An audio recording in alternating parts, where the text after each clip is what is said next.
to How to Be a Humane Leader Without Losing Your Job. Dive deep into humane leadership crafted for today's fast-paced business world. Don't miss our weekly YouTube live sessions every Thursday at 8:10 a.m. Central Time and 10:10 a.m. Eastern Time, where we engage and tackle present leadership topics. Listen to our podcast on all major streaming platforms and join us as we explore the essence of humane leadership in today's dynamic business landscape. I'm Roberto Torres, a seasoned startup engineering leader, alongside Chris Ollerkin, a Fortune 100 IT leader. Today, we will discuss how to manage the stress and pressure of a startup which is constantly growing. Hi, sir. How are you? Good morning, Roberto. Good to see you again. And I think all jobs have stress, but just my personal opinion is I think the startups probably do have more stress than some of the big corporate jobs. Oh yes, we do have more stress because the difference between a startup and a well-known company, it is, if I say bluntly in that way, it is that we don't have the money to succeed in their own way because we are right now, or in most of any startups, we are in the phase of user growing. So we have a problem, we have built the solution, and we're looking for those users so they could find about us and they could acquire our product or our services, paying and gaining more recognition. And while a large company will have some of those things, I would agree with you. We do tend to perhaps wait a little bit longer before we may take some drastic actions that really cause what I consider the extreme stress, which is you're doing layoffs, you're cutting people, you're squeezing them, and things like that. But it'll be interesting to hear how you cope with the stress versus some of the things that I chose to do, and also gave advice to others that were feeling a lot of stress at my job. Sure. And for that, let me tell you that not everybody is suited or fit for working at a startup. And that is because there is urges, there are peaks, it could be daily. Let me tell you without giving specific details, but 2 days ago, we had a huge, big problem at the company, something that we didn't foresee, something that we didn't know that it will happen, but it did. And we got the adrenaline really high, and we got all this pressure, not engineering, the whole company. So we managed to overcome that and solve it yesterday, but it was something that it is not made for everyone. And when I tell you that startups are different, it is because we know that our product has been validated before by a mass of users, and that we should grow as big. There is a graph that it is called a hockey stick, in which you get to product market fit. It is the balance between users, paid users, and the number of users you require for your business to grow rapidly, to scale. So in this hockey stick, you will grow rapidly. Well, in order for a startup to get there, there has to be many changes. We have to pivot constantly, that we have to work on a pressure that could go beyond, not reason, but beyond normal standards. So I think one of the things that I do as a humane leader is, at first, when I begin interviewing candidates, to see if there is a cultural fit of them with a startup mindset, because here we cannot go with a slow, candid pace.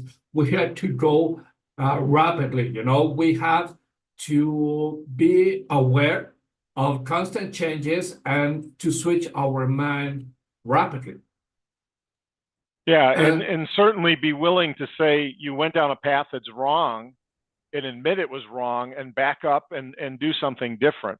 Because I can tell you in a large corporation, when the decision is made, there's a lot of stress in that leaders are very hesitant to declare, especially early on, oh, we've made a mistake. Let's reverse this and go a different direction. Because getting approval to go in a direction takes so long. And granted, maybe we don't make as many mistakes because we do analyze it longer. It's pretty stressful to find out it ain't working. And now you've got to go back and say, I was wrong and we need to go a different direction. A lot of leaders won't take that stress, and they actually look for other jobs rather than admit an error. That way somebody else has to come in and deal with the error. Oh, yeah. And by that, I will take this analogy. Let's say, for example, that you have that in a startup, we're a dolphin, and in a world company, you are an elephant. In a well-known company, there is the elephant, which is running at a slow pace, but it is so big, so massive, that if you discover that you are wrong and you must take a 90-degree turn, the elephant won't stop immediately. It will take several hundred yards, meters to fully stop, and then switch and then begin running. At a startup, we are dolphins. We swim rapidly, and then we stop immediately and we turn. That is how we have to do some changes. And as you mentioned, not everybody is made for all these changes. And that is because there is one thing. People are wary or have a resistance, to changes. Not everybody process changes as well as others. So when you begin going to a path, going to a path, and suddenly you have to change, not everybody could do the switch from one mindset to another one, because people get disappointed of the changes because they say, I did this, why it didn't work, So it brings some level to the pressure what we have right now, but it is for the very good, because in the end, what we're trying to achieve is to gain a mass of users that will pay not only the services that we have, but us as a startup, we have to repay the investors in many ways that I won't talk in this episode. But it is something that we constantly being here. And let me tell you, for example, last week, we had a huge deployment of two different functionalities that we did. So I asked my team, you cannot do it right now. It was noon, because right now is when most of the users use our platform. So you have to do it at 8 p.m., between 8 p.m. to 12 a.m. And one of my engineers, I saw that he was, like, oh man, that is my personal time. I was planning to play video games or something like that. So I, as a human leader, had to talk to him about why we have to do it. And one thing that I did was he worked remotely with another engineer doing this deployment. But I said to them, I'm with you. You talk to me. I will be in Slack, and I will be helping you. And suddenly, maybe at 10:30, he told me, Roberto, we have done the deployment, please test. And I stopped what I was doing and I began doing it because that is something that a human leadership has to do. A human leader, excuse me, has to do. Be with your team. Don't let them stick in the mud and find out if the next day is if everything went okay. No, be stick with them because we are a team. How do you see that? And you mentioned something very critical that I think gets lost in both startups and large companies. Why? Why are we doing something, and when, the impact, right? So many leaders are arrogant in that they feel they don't need to explain. They just can dictate, right? That's an inhumane leader. The humane leader understands that explaining the why gets people aligned and on board with what you're doing. And that's what you said. You explained the peak usage, and here's the impact to our user community. You have to explain the why, and that helps de-stress the situation, because a lot of stress for people, again, both types of companies, is because they don't understand the why. If they feel things are random, they feel things are just getting shot at them.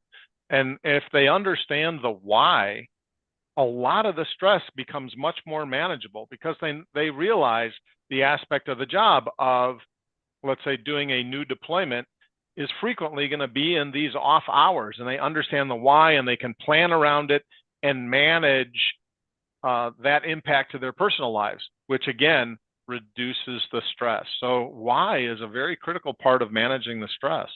Yes, and besides aligned, people are feeling compelled to do it because they see the benefit of the company, but they see from you as a human leader that this has to be done, and we share the same energy, the same motivation to do it. Because in the end, if my manager is alone with me, he isn't working, he isn't crushing the keyboard, but he is with me. I feel that there is a strong communication and a bond between us. So I think that is a really big, important thing.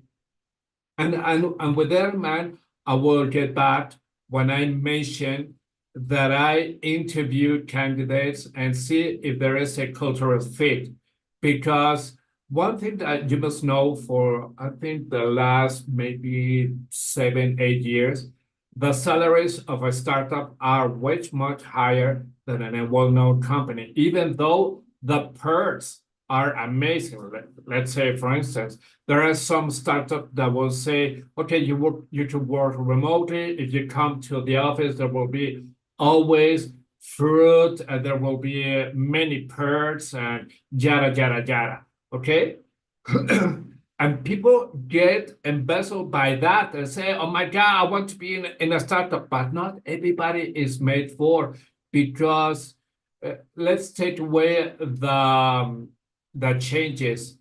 Let's take away the pressure. There is, if they can share or add something for the team, or they have a higher sense of frustration. The thing is, when things are not going well, how do you manage frustration is something really important at a startup. There are people who could manage perfectly. They will even take leadership and they will act accordingly. But there are others which will crumble, which they won't know what to do. That is something really important for a human leader to understand and to work with that person on a one-on-one and do something about it, so they won't be crumbling, but they will be rising. So, and I know that this is something that is not related to exclusively to startups, that is related to any company. But as we are facing really big pressure, and let me tell you about this. We're excuse me. We are facing a big pressure by our investors. You know, they invest in us. They say, okay, here are $500,000, $2 million, $6 million. You have all this time to make this company profitable. And we have to do it because we don't know after that time if the startup, excuse me, is going to be alive or not. I was at a company, the biggest startup that I had, that we were in a 2-year period, we received up to 1.6 billion euros in investment. It was called Creditech. And Creditech had, it was a fintech company. We were in 9 different countries. I was in Mexico, the headquarters were in Germany. When I left the company 2 years later, the company broke, even though with that kind of money, you know? So we don't have, there is no certainty times. We don't know if we're going to live. So we have to do everything in order to reach that goal. Certainly. And I think to manage that kind of stress, that, you know, there's a stress that you didn't mention in that, and that I think, again, everybody manages their stress different ways, but the financial stress for me, if I'm thinking of myself and working at that startup where after putting in all those hours and working hard, and all of a sudden the company just disappears, let's say, because it's just not working, I would have to manage my personal finances. I would have to be very conservative.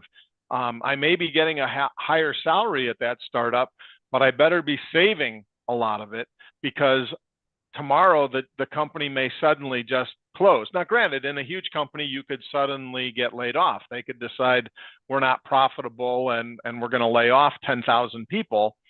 But usually there's very public warning signs with those huge companies, because they're doing filings for the stock market, and they're doing press releases, and they're doing financial reporting. So usually you have a pretty good idea if a layoff is coming in a huge company. But in a startup, like you're saying, it could be going from we're working really hard and we're putting in extra hours and we're growing our users, but the investors decide it's just not growing fast enough, so we're stopping all funding starting now. And bam, you're out of a job. So to manage that kind of stress, you know, you really better be saving a significant amount of your money. You better be keeping your LinkedIn up to date. But by having a larger bank account, I'll make up a number, but let's just suppose you're saving half of your salary. Well, then for every year you've worked, you could deal with a year of unemployment if you're saving half of your salary. So, you know, managing that stress can be not only a physical thing, but it could be a financial thing, so that you're in good financial shape to deal with the suddenness, the quick turns that a startup can take. Oh, yeah. Last year, I was at an interview. I was applying for a CTO position at a company. And I asked the CEO and the CFO, okay, tell me what is the runway that you have. Runway, for the people who doesn't know, is the number of months that you have to live because of all the burning, the money burning that you're having. And these guys told me like, we have 24 months. So, okay, it's cool. Guess what? 8 months later, that company broke. They didn't have, they mainly broke. I don't know what were the reasons. Maybe they spent more money and they didn't have the money back from customers.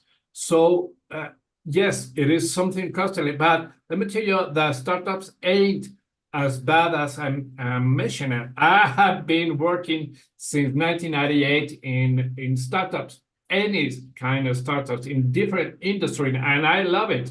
And many of those startups today are maybe not well-known companies, but in Latam size, they are a medium to big ones. So I think they are cool. Let me tell you, Uber became as a startup company, and right now it's a worldwide company. Such like that, Airbnb, Netflix, many companies. So I think startup it is one big university that you will learn a lot of stuff. You will wear many different hats. One hat is for marketing, for operations engineering, and you will switch it. And maybe you won't be wearing one. You will be wearing many different hats in specific times.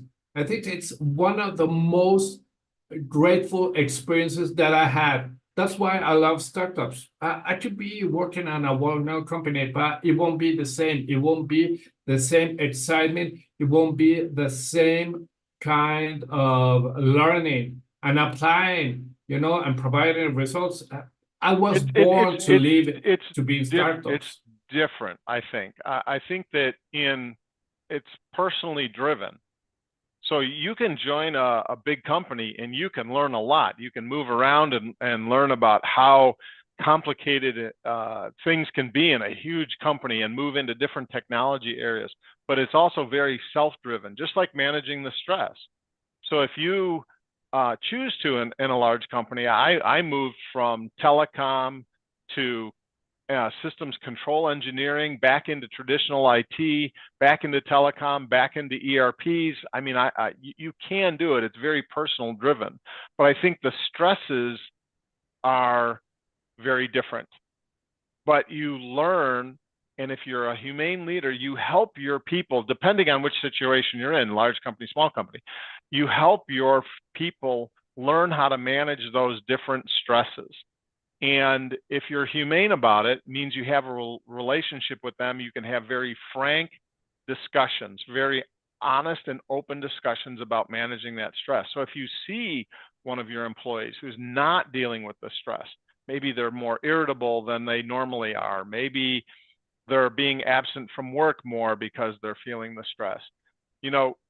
If you aren't watching for it, you won't detect it, and they can go into a downward spiral that they may not recover from and may leave the company even when they could have been a very valuable contributor.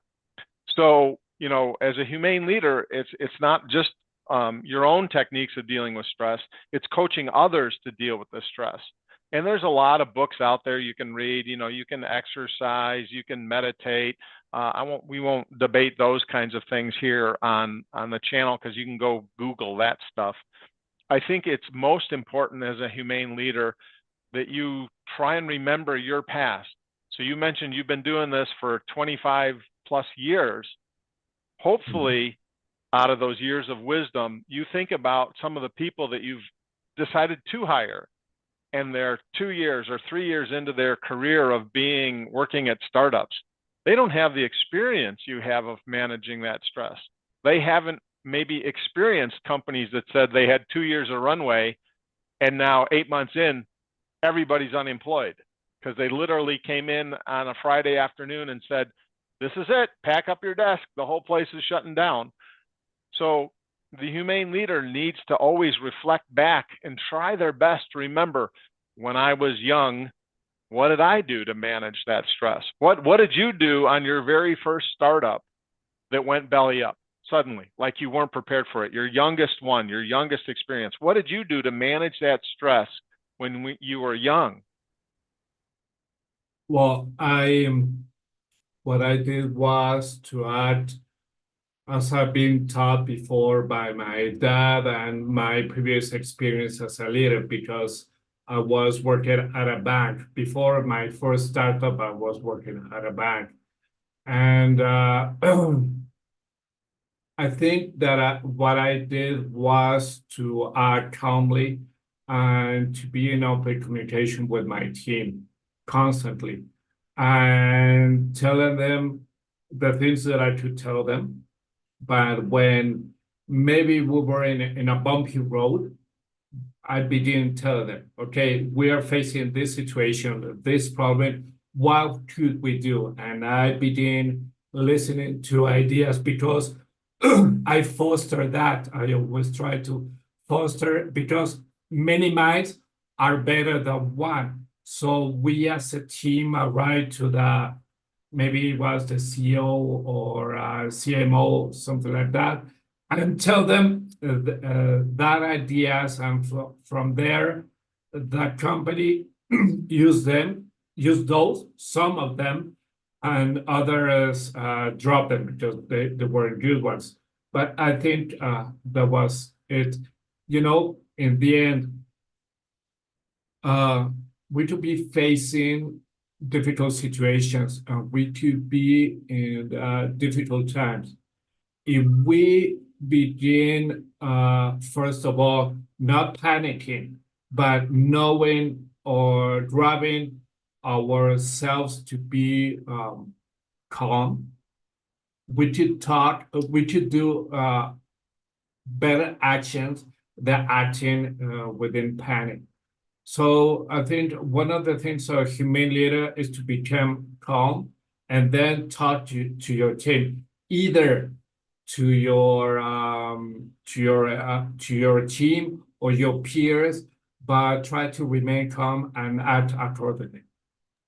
Yeah, that brainstorming aspect, that is a stress management thing. That is look, we're going to try and come up with ideas to take action. And that's a known way to reduce stress. Now, if they've already announced the company's closing, maybe as the humane leader, the action you're going to take with your team is to help them get their resumes ready, exchange personal information so you can stay in contact and help coach through developing resumes, etc. But the key point was, you're facing the stress, you get the team together, you brainstorm, and taking action. Don't let the stress just come at you and just sit there and let it pile up on your shoulders, because that only starts the downward spiral of stress. So the key part I picked out of that is you were trying to decide what actions can we take. Not all of them were good ideas, because some of them got discarded, but taking that action can be a big first step in reducing your stress. Yeah, one thing that is really important, it is an all hands meeting. This all hands, you have to promote it. It is something that the whole company must be in this all hands. And if it's not possible, maybe only the chiefs, the heads, and the leads, and it will tell you, okay, we are aiming for these numbers and we are way above, still be way below these ones. Okay, so everybody is in and understand what is going on, because it's not that one won't be dying from one day to another one. And we died? We didn't know that. No, we know it, because we know that we didn't reach the numbers. The money hasn't flown as it should be, and everything. And that is something that, if you manage correctly, you could pass it to your team and say, we're not going in the right direction. Our company is not going well. And maybe at some point, a humane leader could say, people, I don't want you to get fear of this, but be preparing your resume, shine your LinkedIn profile, because this is not going good. This is not doing good. So I think a humane leader has to talk with totally honest with the team when the moment presents itself, not at the beginning, because it's like Yogi Berra saying in the MLB, esto no se acaba hasta que se acaba. This hasn't ended until it is ended. I think it isn't over till it's over. Yes. Oh, thank you. Great. So I would agree with that. But and the key part of you sharing like that is that it has to be that honest dialogue. Sometimes you got to keep secrets as a leader. We've talked about this before. So if I have to keep something a secret, I don't talk about the secrets. but you need to be able to understand what to be honest about. And so don't lie. Don't say, oh, the company's doing great, we're going to be here for 10 years, when in fact you already know we're planning to shut down in another week.